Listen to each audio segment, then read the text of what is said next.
بسم اللہ الرحمن الرحیم۔ السلام علیکم ناظرین۔ زمین پر انسانی زندگی کی ابتدا کیسے ہوئی؟ یہ سوال ایسا ہے کہ سائنس اس کا جواب دینے میں آج بھی تذبذب کا شکار ہے۔ سائنس آنکھوں دیکھے اور انسانی حسیات سے محسوس کرنے والی تجرباتی حقائق پر یقین رکھتی ہے، لیکن یہ بھی حقیقت ہے کہ تمام تر احتیاط کے باوجود سائنس کو کچھ ہی عرصے بعد اپنے ہی بنائے ہوئے نظریات اور قوانین بدلنے پڑتے ہیں۔ سائنس کے مطابق آج سے کئی ہزار صدیاں پہلے ہماری کائنات کا گولا تھی، پھر ایک بہت بڑا دھماکہ ہوا جسے بگ بینگ کہا جاتا ہے۔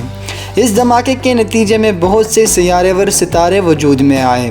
زمین بھی اسی دھماکے کے بگڑے ہوئے ٹکڑوں میں سے ایک ٹکڑا ہے جس نے سورج کے گرد گردش شروع کر دی، اور وقت کے ساتھ ساتھ زمین ٹھنڈی ہوتی گئی اور اس پر زندگی کا ظہور ہوا۔ زمین پر انسانی زندگی کے بارے میں سائنس کا ارتقائی نظریہ آج بھی بہت مقبول ہے، جسے عام زبان میں ایوولوشن کہا جاتا ہے، اور یہ ڈارون کی پیش کی گئی تھیوری ہے۔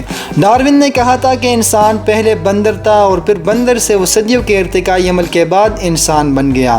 حالانکہ یہ نظریہ کافی مضحکہ خیز ہے، کیونکہ انسان اگر بندر سے انسان بنا تو جو آج کل بندر ہم دیکھتے ہیں وہ کیوں وقت کے ساتھ ساتھ انسان نہیں بنے؟ کیونکہ انسان اگر بندر سے انسان بنا تو جو آج کل بندر ہم دیکھتے ہیں وہ کیوں وقت کے ساتھ ساتھ انسان نہیں بنے؟ اب اگر صدیوں پہلے والے بندر ارتقائی عمل سے انسان بن گئے تو کیا جو آج کل بندر ہم دیکھ رہے ہیں یہ بھی آنے والی صدیوں میں انسان بن جائیں گے؟ اور سب سے اہم سوال یہ ہے کہ یہ ارتقائی عمل صرف بندروں میں ہی کیوں ہوا؟ جس وقت ارتقائی عمل کے ذریعے انسان بن رہے تھے اس وقت گدے، مچھلیاں اور ہاتھی وغیرہ کیا کر رہے تھے؟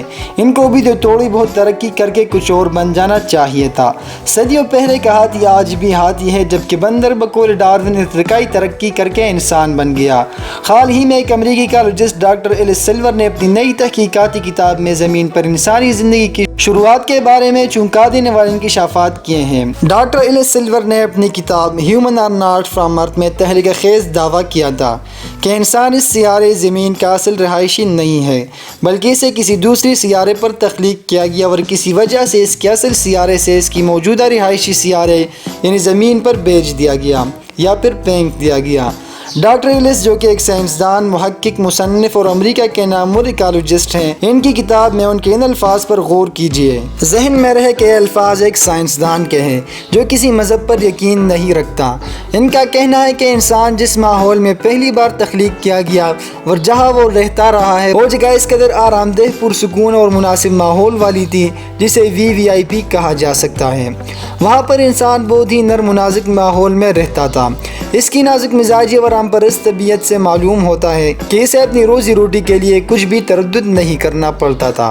یہ کوئی بہت ہی لاڈلی مخلوق تھی جسے اتنی لگژری لائف میسر تھی۔ وہ ماحول ایسا تھا جہاں گرمی اور سردی کی بجائے موسم بہار جیسا موسم رہتا تھا، اور وہاں سورج جیسے خطرناک ستارے کی دھوپ اور الٹراوائلٹ جیسے خطرناک شعاعیں بالکل نہیں تھی جو اس کی برداشت سے باہر اور تکلیف دہ ہوتی ہیں۔ تبھی اس مخلوق یعنی انسان سے کوئی غلطی ہوئی اور اس کو کسی غلطی کی وجہ سے آرام دہ و عیاشی کے ماحول سے نکال کر یہاں پھینک دیا گیا، جس نے انسان کو اس سیارے سے نکالا۔ لگتا ہے کہ وہ کوئی انتہائی طاقتور ہستی تھی جس کے کنٹرول میں سیاروں ستاروں کا نظام بھی تھا۔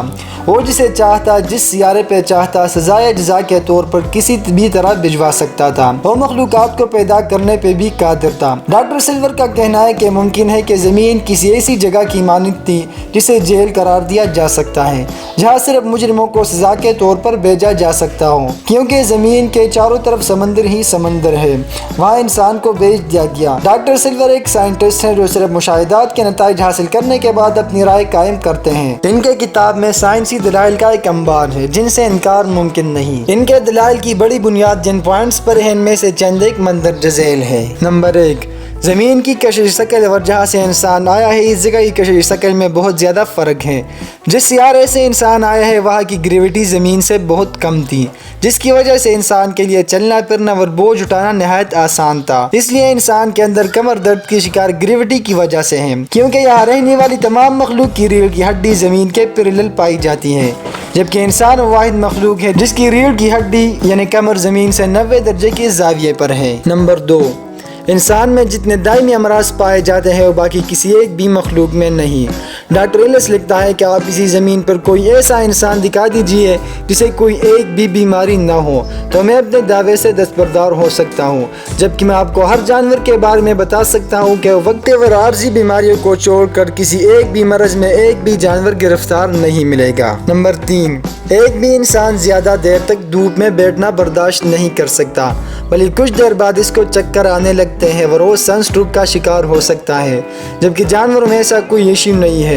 مہینوں دھوپ میں رہنے کے باوجود جانور نہ تو کسی جلدی بیماری کا شکار ہوتے ہیں اور نہ ہی کسی اور طرح کے مرض میں مبتلا ہوتے ہیں جن کا تعلق سورج کی تیز شعاع یا دھوپ سے ہو۔ نمبر 4، ہر انسان یہی محسوس کرتا ہے اور ہر وقت اسے احساس رہتا ہے کہ اس کا گھر اس سیارے پر نہیں ہے۔ کبھی کبھی اس پر بلا وجہ سے اداسی طاری ہو جاتی ہے جیسے کسی پردیس میں رہنے والے پر ہوتی ہے، چاہے وہ بے شک اپنے گھر میں اپنی قریبی خونی رشتہ داروں کے پاس ہی کیوں نہ بیٹھا ہو۔ نمبر 5، زمین پر رہنے والی تمام مخلوقات کا ٹیمپریچر آٹومیٹک طریقے سے ہر سیکنڈ کے بعد ریگولیٹ ہوتا ہے، یعنی اگر سخت اور تیز دھوپ ہے تو ان کے جسم کا درجہ حرارت خودکار طریقے سے ریگولیٹ ہو جائے گا، جبکہ اسی وقت اگر بادل آ جاتے ہیں تو ان کے جسم کا ٹیمپریچر سائے کے مطابق ہو جائے گا، جبکہ انسان کا ایسا کوئی سسٹم نہیں، بلکہ انسان بدلتے موسم اور ماحول کے ساتھ بیمار ہونے لگتا ہے۔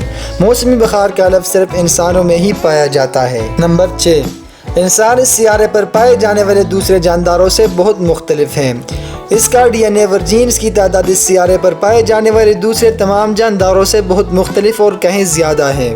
نمبر 7، زمین کے اصل رہائشی یعنی جانوروں کو اپنی غذا حاصل کرنا اور اسے کھانا مشکل نہیں، وہ ہر غذا ڈائریکٹ کھاتے ہیں، جبکہ انسان کو اپنی غذا کے چند لقمے حاصل کرنے کے لیے ہزاروں جتن کرنے پڑتے ہیں۔ پہلے چیزوں کو پکا کر نرم کرنا پڑتا ہے، پھر اس کے مادے اور جسم کے مطابق استعمال کے قابل ہوتی ہے۔ اس سے بھی یہی ظاہر ہوتا ہے کہ انسان زمین کا رہنے والا نہیں۔ جب یہ اصل سیارے پر تھا تو وہاں ایسے کھانا پکانے کی جھنجھٹ نہیں پڑتا تھا، بلکہ ہر چیز کو ڈائریکٹ غذا کے لیے استعمال کیا جا سکتا تھا۔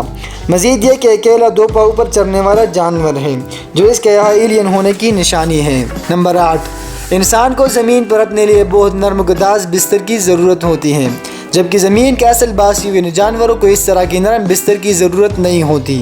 یہ اس چیز کی علامت ہے کہ انسان کے اصل سیارے پر سونے اور آرام کرنے کی جگہ انتہائی نرم و نازک تھی، جو اس کے جسم کے نازکی کے مطابق تھی۔ نمبر 9، انسان زمین کے سب باسیوں سے بالکل الگ ہے، لہٰذا یہ یہاں کسی بھی جانور کی ارتقائی شکل نہیں، بلکہ اسے کسی اور سیارے سے زمین پر کوئی اور مخلوق لا کر پھینک گئی ہے۔ انسان کو جس اصل سیارے پر تخلیق کیا گیا تھا وہاں زمین جیسا ماحول نہیں تھا۔ اس کے اندر مناسب جلد جو زمین کے سورج کو دھوپ میں جلس کر سیاہ ہو جاتی ہے، اس کے پیدائشی سیارے کے مطابق بالکل مناسب بنائی گئی تھی۔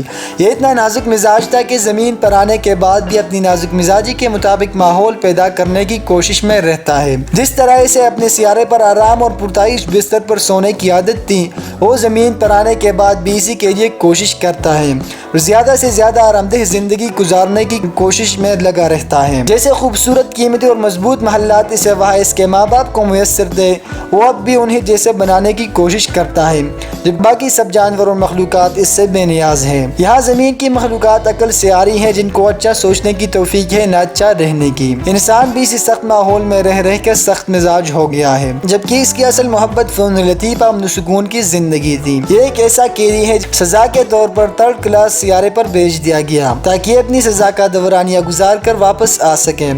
ڈاکٹر ایلس کا کہنا ہے کہ انسان کے عقل و شعور اور ترقی سے اندازہ ہوتا ہے کہ اس ایلین کی والدین کو اپنے سیارے سے زمین پر آئے ہوئے کچھ زیادہ وقت نہیں گزرا، ابھی کچھ ہزار سال ہی گزرے ہیں۔ یہ بھی اپنی زندگی کو اپنے پرانے سیارے کی طرح لگژریس بنانے کی بھرپور کوشش کر رہا ہے، کبھی گاڑیاں ایجاد کرتا ہے تو کبھی موبائل فون، کیونکہ اگر اسے آئے ہوئے چند لاکھ سال بھی گزرے ہوتے تو یہ جو آج ایجادات نظر آ رہی ہیں یہ ہزاروں سال پہلے وجود میں آ چکی ہوتی، کیونکہ انسان کو اللہ تعالیٰ نے اشرف المخلوقات بنایا ہے جس کے پاس اپنی زندگی کو بہتر بنانے کی تمام تر صلاحیتیں موجود ہیں۔ ڈاکٹر ایلس سلور کی کتاب میں اس حوالے سے بہت کچھ ہے، اور سب سے بڑی بات یہ ہے کہ اس کے دلائل کو کوئی بھی جھوٹا ثابت نہیں کر سکا۔ یہ تمام حقائق ایک سائنسدان بیان کر رہا ہے، یہ کوئی کہانی نہیں بلکہ حقیقی داستان ہے جسے انسانوں کی ہر الہامی کتاب میں بالکل اسی طرح بیان کیا گیا ہے۔ اس پر تفصیل میں جانے کی ضرورت نہیں کہ کیونکہ ہم سب آدم علیہ السلام اور حوا علیہ السلام کے قصے کو اچھی طرح جانتے ہیں۔ سائنسدان وہ سب کہنے پر مجبور ہو گئے ہیں جو انبیاء کرام اپنی امتوں کو بتاتے رہیں۔ ارتقاء کے نظریات کو ایک بہت بڑے چیلنج کا سامنا ہے۔ اب انسانوں کی سوچ کی سمت درست ہو رہی ہے۔ یہ سیارہ ہمارا نہیں ہے، اور یہ کہنا ہمارا نہیں بلکہ ڈاکٹر ایلس کا ہے۔ اور اللہ پاک نے اپنی عظیم کتاب قرآن کریم میں بھی بار بار لاتعداد مرتبہ یہ بتا دیا ہے کہ اے انسانوں، یہ دنیا کی زندگی تمہارے لیے آزمائش ہے۔ یہ تمہارا مستقل ٹھکانہ نہیں ہے جہاں تم کو تمہاری اعمال کے مطابق سزاور جزا ملے گی۔ اچھے اعمال پر تم کو جنت ملے گی جہاں کی زندگی انتہائی خوبصورت اور پرسکون ہے، اور وہی تمہارا اصل گھر ہے۔ دوستوں، امید کرتے ہیں کہ آپ کو ہماری یہ ویڈیو پسند آئی ہوگی۔ جانے سے پہلے اس ویڈیو کو لائک اور شیئر کرنا مت بھولیے گا، اور اگر ابھی تک آپ نے ہمارا چینل سبسکرائب نہیں کیا تو پلیز سبسکرائب کر کے بیل کے آئیکن پر ضرور کلک کریں تاکہ ہماری ہر نئی آنے والی ویڈیو کا نوٹیفیکیشن آپ تک آسانی کے ساتھ پہنچ سکے۔ تو ملتے ہیں اگلی ویڈیو میں۔ اپنے اور اپنے گرد و نواح کے لوگوں کا خیال رکھیں۔ والسلام۔